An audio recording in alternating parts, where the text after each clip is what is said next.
We moved to Lummi Island in 1968.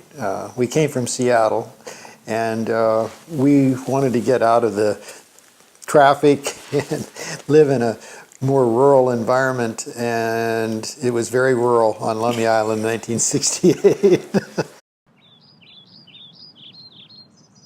I found a group in Bellingham that was doing salmon enhancement with remote site incubators. So I got involved with them, and what evolved is that I thought that it's really a bigger picture than just putting more fish back into the streams.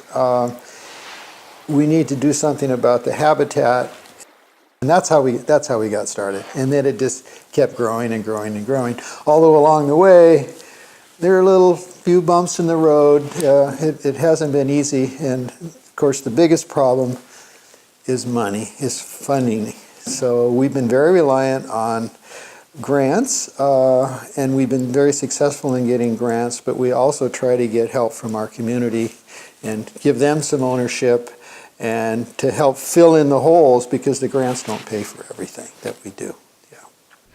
The gentleman who owned this property that NSEA now sits on was a native plant grower, and we got our plants from him. And when he found out, what was it, 3 years ago, that we needed a new home, he really made it possible for us to buy this piece of property.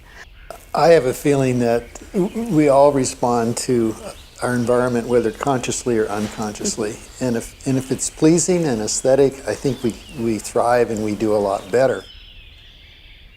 I incorporated that concept in my office, and I wanted to bring that to this facility. And we had the opportunity because we had a pretty clean slate, you might say. So we had the opportunity to do it that way rather than have this industrial looking facility. And the problem is it might cost a little more in the end, but I don't think very much more.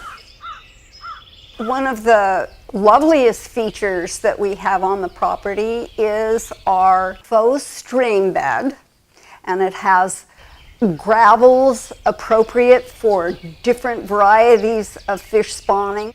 So we planted it with most of the native plants that we plant on people's properties where we do work. And most of the property that we work on is private property. And you just can't take a group of people out to look at your work on somebody's private property. So it's an example of what we do when we go out and actually do a stream restoration project. This facility wasn't built by one person. A lot of people have been involved. We've had a lot of work parties here, neighbors involved. For example, this table that's in front of me here, the neighbor next door sawed this on his portable sawmill.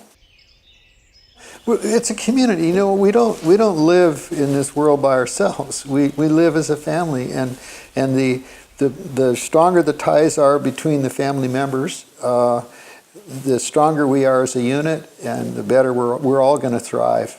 We're all going to do a lot better. Make the world a better place.